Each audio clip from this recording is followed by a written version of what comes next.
Cupid and the Vicar of Swale, a short story by Somerset Maugham. Swale is a place of many advantages. It is strikingly picturesque and eminently respectable. The people who live in it excite the admiration of the world in general, not only by their affluence, but by their gentility also, and in these degenerate days the one does not always accompany the other. They inhabit mansions overgrown with creepers, and they all keep a carriage. Here and there, a few poor people live in artistic cottages for the special conveniences of the young ladies, who paint in watercolours. But the poor people even are of the nicest class, the class that looks so pleasant in Academy pictures. Alas, it is a type that is fast disappearing in England. Now the labourer is an independent creature with no feelings of gratitude. He does not touch his hat to the parson, and his wife drops no curtsy to the squire. He is full of new-fangled radical notions, and neither looks nice in pictures nor in reality. He has become distinctly vulgar. But Swale is still different, and long may it keep free from the corruption of external influence. As I said, the cottages are delightful, with little leaded windows admitting neither light nor air. But that is a detail. They are most pleasing to the fair sketcher.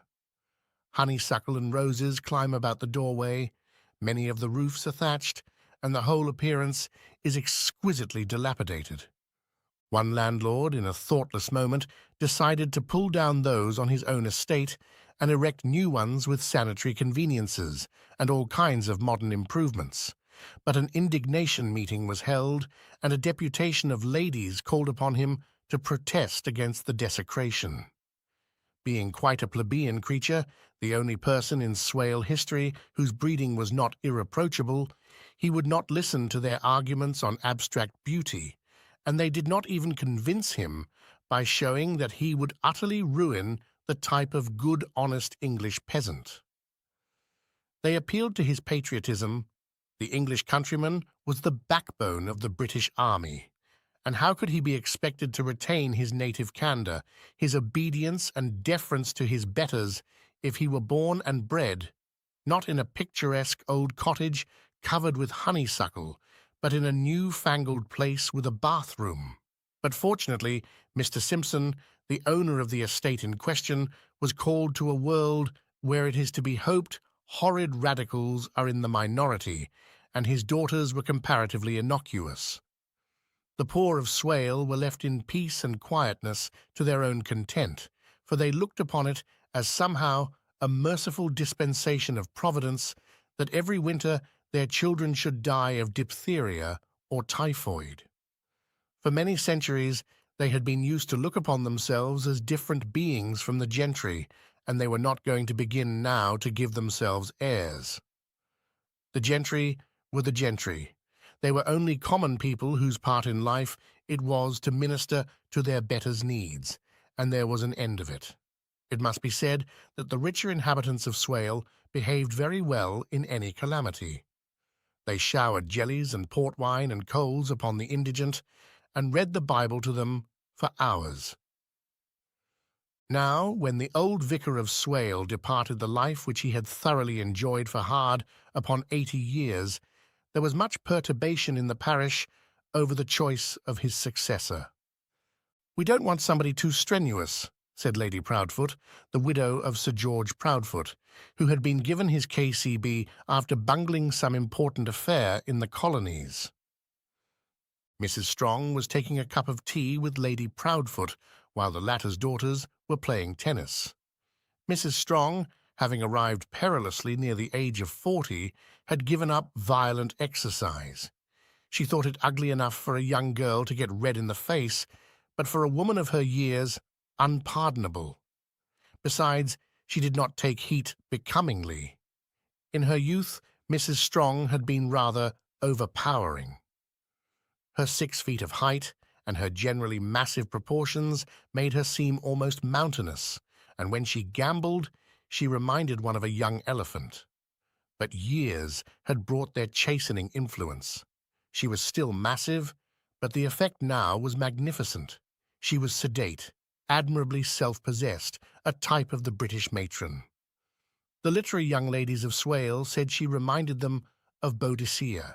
She was undoubtedly a very fine woman, with well-cut features and clear, steady eyes. The only fault to be found with her was that, though her teeth were obviously perfect, she need not have shown them quite so much.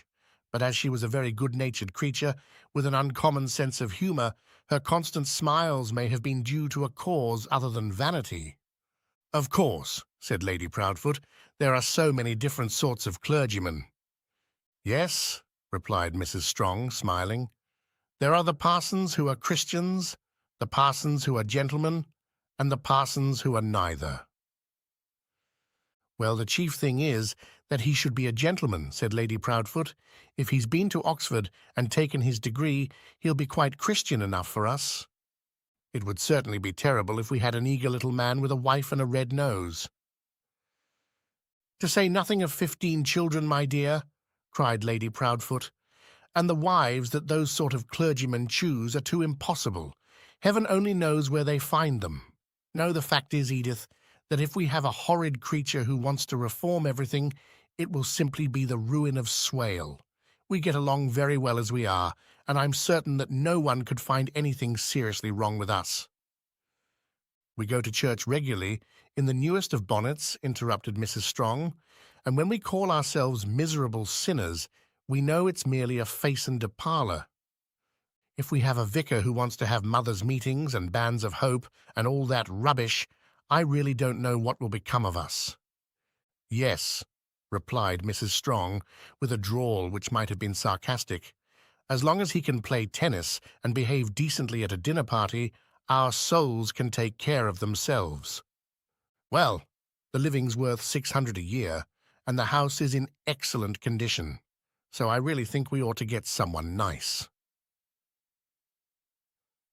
Lady Proudfoot, and the inhabitants of Swale in general, had every reason to be pleased with the bishop's choice. The Reverend Robert Branscombe was evidently a gentleman. He was, indeed, second cousin to a peer, which necessarily inspired his parishioners with confidence. He was a bachelor and 40 years of age, tall, good-looking, with a fine presence. In 10 years his presence would perhaps be a little too fine. Already he gave signs of future corpulence, but at the period of which I write, it was most striking. He was clean-shaven and dressed in the latest clerical fashion. I need only add that he was high church, as befitted so respectable a place as Swale, and had charming manners. He talked a great deal in a loud voice and in a slightly magisterial manner. His conversation was easy and could be understood by a child. The latest novel, the local rose show, dances, and dinner parties formed sufficient ground for the display of his powers. He rarely spoke of parish matters, considering it bad form to talk shop. Finally, he had a passion for Tennyson, which in a person of his cloth is a proof of much candour and purity of soul. The ladies pronounced him charming, and when an unsympathetic man suggested that his conceit was phenomenal, waxed mighty wroth in the vicar's defence. "What I like in him," said Lady Proudfoot, "is that except for the clothes he wears, you'd never think he was a clergyman." It was obvious that the Vicar of Swale ought to marry, and during the 2 years of his incumbency, the parishioners had done nothing but concoct schemes to that end. Mr. Branscombe was to the tips of his fingers a marrying man. But the choice in Swale was limited, and lay, in fact, between Mrs. Strong and Jane Simpson. The latter was the eldest daughter of the horrid radical, whom death only had prevented from disfiguring the landscape in the manner I have related. She was a rather homely young woman of 9 and 20, and harmless enough to have gained the sufferance of the other inhabitants of Swale, though they could not be expected to forget that her father had made his money in the city. Her matrimonial desires were obvious, and Lady Proudfoot was disgusted at the way in which she behaved with Mr. Branscombe. Of course, she did nothing indecorous. She was the quietest and most modest of young persons. But she turned pale at his approach and blushed at every word he said to her. She was evidently dying of love, and everyone knew that he need only ask to be accorded her hand and fortune, which was at least £100,000 in solid securities. But the match was looked upon with disfavour, and his parishioners found much comfort in the thought that Mr. Branscombe was not mercenary.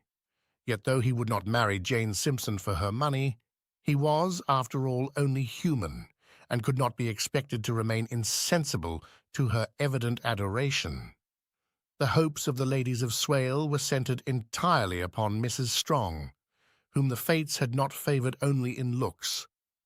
Mrs. Strong was not only handsome, but a widow with 1,500 a year as well. Her age, appearance, and station made her appear designed by higher powers to share with Mr. Branscombe this life of woe. She was a fascinating woman, and the vicar harboured for her the sincerest admiration. The matter would doubtless have been settled in the first year of his residence at Swale, if Miss Simpson, by her sighs and blushes, had not a little disconcerted him. He was really a kind man, and did not wish to break the poor thing's heart. And the attitude of Mrs. Strong was a little embarrassing. She smiled at him, asked him to dinner, and callers found him constantly taking a cup of tea with her. She seemed to think it quite natural that amiable hostesses at luncheon parties should always pair them off together. The difficulty was that Mrs. Strong was equally amiable with everyone she met, and though she evidently liked the Vicar of Swale, she had given no particular signs of desiring him to be her husband. The Reverend Robert Branscombe had too much dignity and too fine a presence to undergo the humiliation of a refusal, so he hesitated. Of course, the ladies of Swale saw how things were, and they did everything to help him, but still he hesitated. "Upon my word," said Lady Proudfoot, "I don't know what more encouragement he can want. He can't expect Edith to propose to him herself." Lady Proudfoot, more than anyone else in Swale, was concerned with the matrimonial affairs of Robert Branscombe. She was of the opinion that it was as improper for a clergyman to be unmarried as for a doctor, and besides that, Mrs. Strong was her bosom friend. She knew very well in what state of mind the vicar was, and decided at length to speak with Mrs. Strong on the subject. One day she attacked her by leading the conversation to Jane Simpson. "I really don't see why she shouldn't marry Mr. Branscombe if she wants to, poor thing," said Mrs. Strong. "She's a nice, quiet girl, and she'd make an admirable wife for a clergyman." "My dear Edith," rejoined Lady Proudfoot, "I think it would be most disagreeable for all of us. You know she's inclined to be frightfully religious already." "Oh, 6 months of marriage with the vicar would quite cure her of that. Besides, I don't think she's the sort of wife for Mr. Branscombe. He likes to have everything so nice, and she's terribly homely. I noticed last time I called there that she wore knitted stockings, my dear."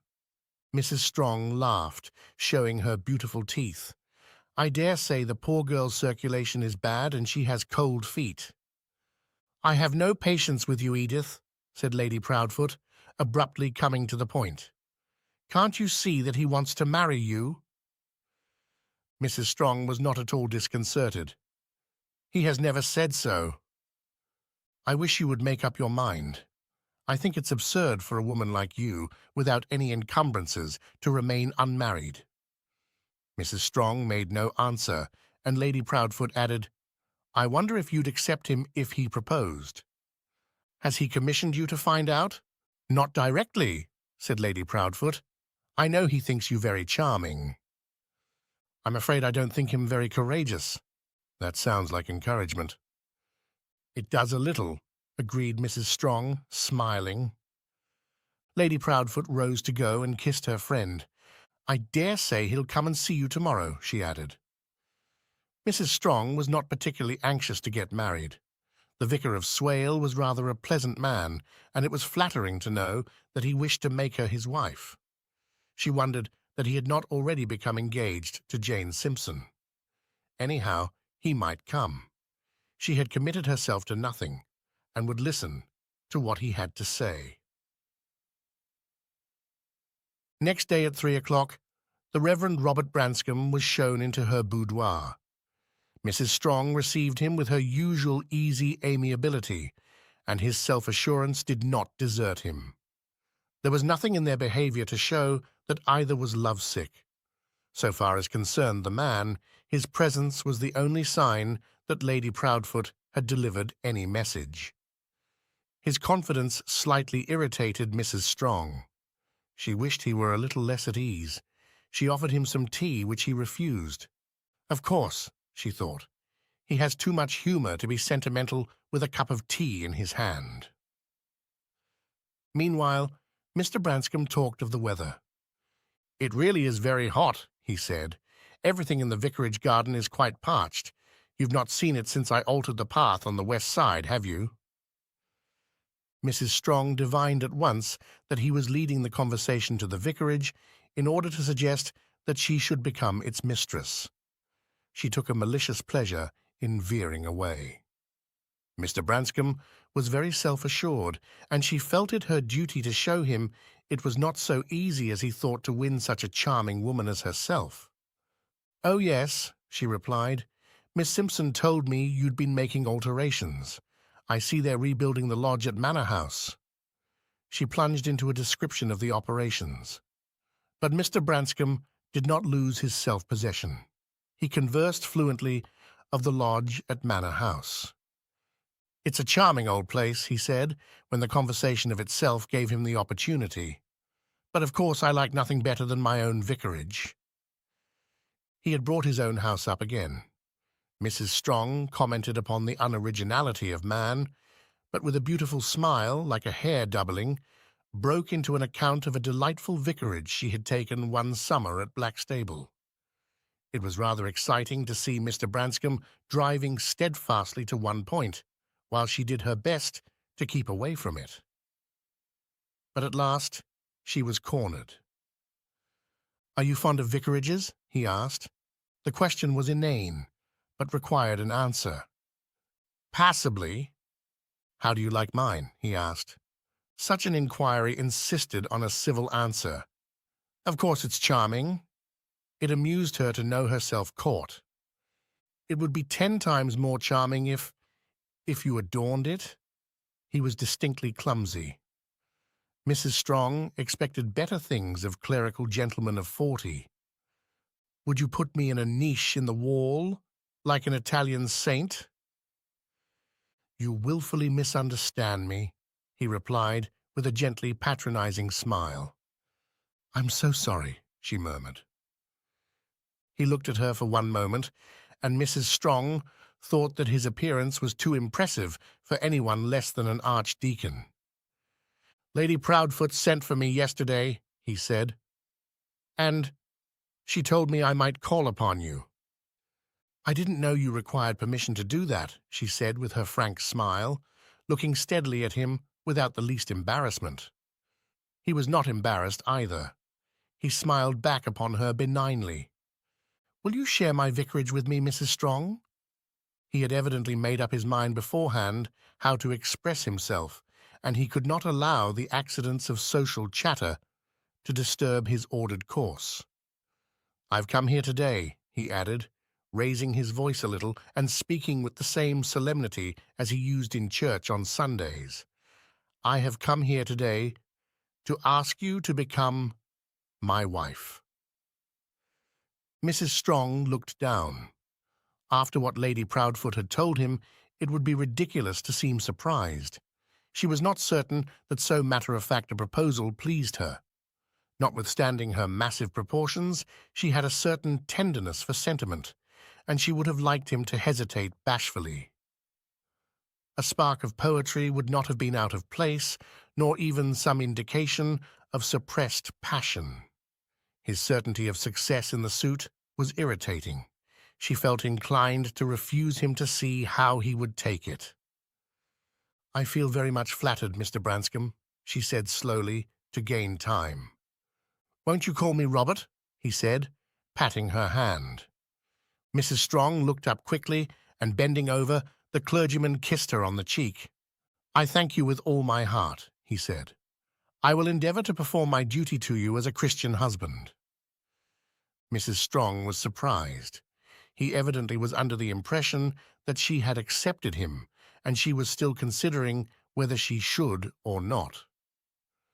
Surely when you tell a man that his offer flatters you, it is not equivalent to an acceptance. But there was no doubt in Mr. Branscombe's mind. He even asked her to name the day upon which he would become the happiest of men. He vowed he must immediately impart the good news to Lady Proudfoot. "What an excitement it will cause in the parish," he said, laughing. When he was going away, he urged her again to fix a day for the ceremony. "Till then," he said, "you will find me a most impatient man." "It's nice of you to be so eager," she said, showing her beautiful teeth. "But you know there is no end of legal things which will want settling." It seemed as if she had definitely surrendered. "If there is anything I can do to help you," he replied gallantly, "command me. How kind you are. You know I have an income of 1,500 a year." "My dear Edith." He waved his hand in deprecation. He was not the man to listen to gross monetary details. "I think it right to tell you at once," she said, in answer to his gesture. "My income is contingent on my widowhood." "I beg your pardon?" he said. She smiled. "It ceases on my marrying again." She watched him closely as she made the statement. Mr. Branscombe started, but his discomposure was momentary.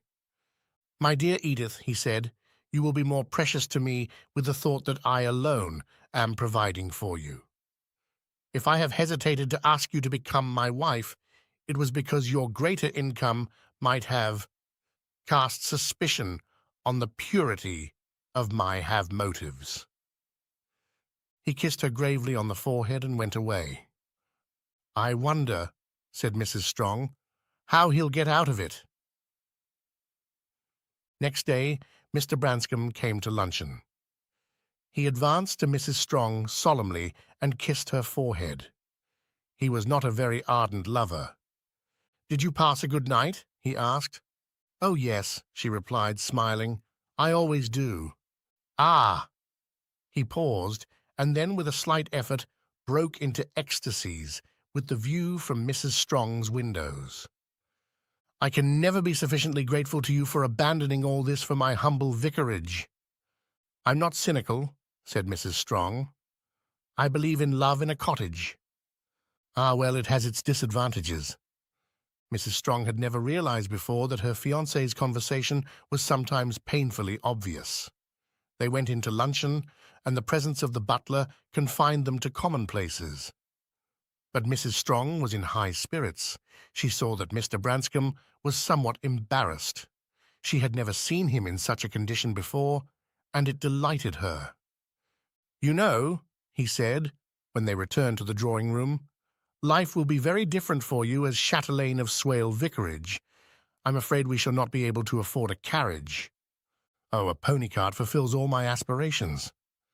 "What a charming character you have," he said. He was becoming more and more ill at ease.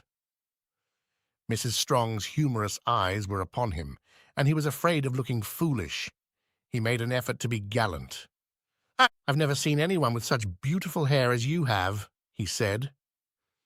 She laughed, and he felt his remark absurd. "Have you told Lady Proudfoot of our engagement?" she asked. At last he positively blushed. "No. On second thoughts I fancied I had better not. After all, it's no business of hers. And besides, the date of our marriage is so very uncertain, isn't it?" Mrs. Strong had the charity not to look at him, but he took his courage in both hands. "I won't conceal from you that what you told me yesterday has made some alteration in the matter, not in my feelings, of course. Your poverty can only make my love the greater." Now Mrs. Strong looked at him, and he faltered. She at last had seen the Reverend Robert Branscombe lose his self-assurance. "Of course," he said, "I know my behavior is liable to misconstruction. It looks as if I were mercenary. Yesterday I asked you to marry me as quickly as possible, I know it sounds funny when I ask you today to wait." "Oh, not at all," said Mrs. Strong encouragingly. He took her hands, but Mrs. Strong gently withdrew them. He was talking very quickly, nervously. "I feel," he said, "that my duty to you counterbalances everything. I hope you understand that it's entirely for your sake that I want you to wait." "Oh, you want me to wait?" "In 3 or 4 years, all sorts of things may happen. I have a good deal of influence in clerical quarters, and I've been given to understand that I'm my Uncle George's sole heir. Of course, he's only 65. He may live another 10 years, but even then I should only be 50. He took her hand again. "I know I'm asking a great deal, but will you wait for me, Edith? Say 5 years? I'm certain to get a better living by then." "Are you sure," she asked quietly, "that you wouldn't prefer not to be bound by an engagement?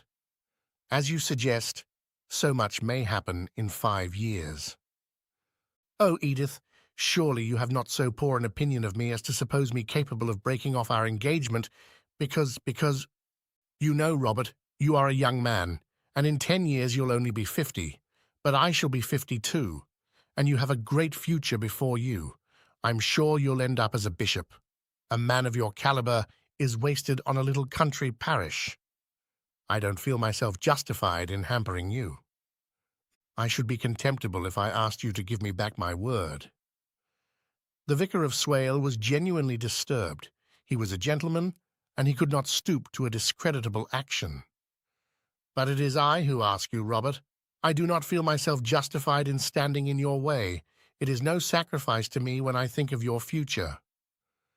"I can't accept your sacrifice," he said solemnly. "I should feel such a card." "Nonsense," said Mrs. Strong, changing her tone. "We will forget our interview of yesterday. You may be quite certain that I will say nothing about it." "Ah, Mrs. Strong, you are a truly Christian woman."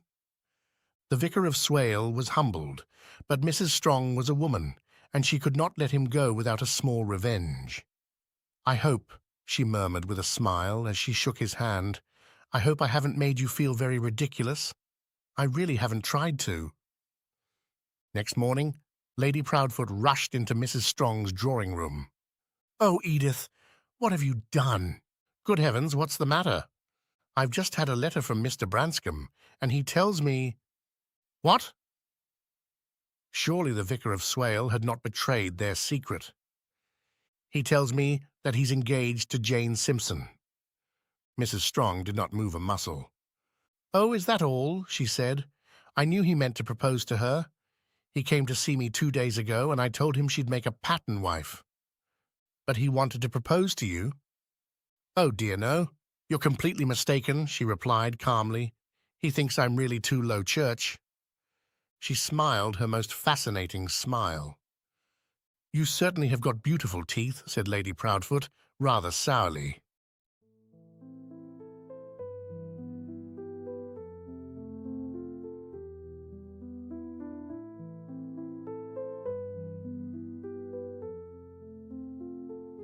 In the mornings we'd gather beneath ancient oaks. The school bell would echo through fog and smoke. Worn wooden desks carved with youthful dreams. Ink stains on fingers in the soft sunbeam.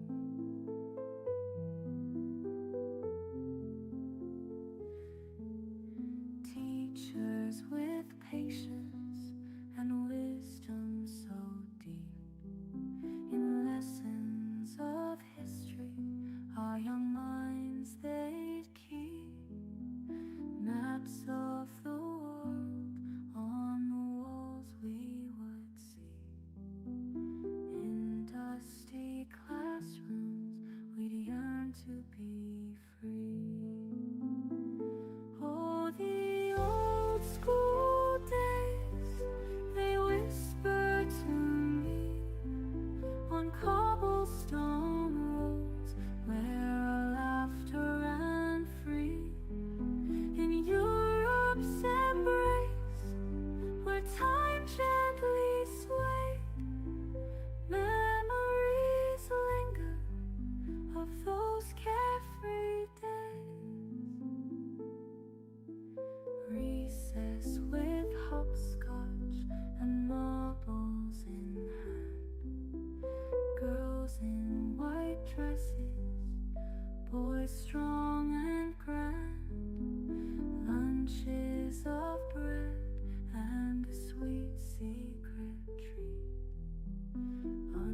like pages of lore.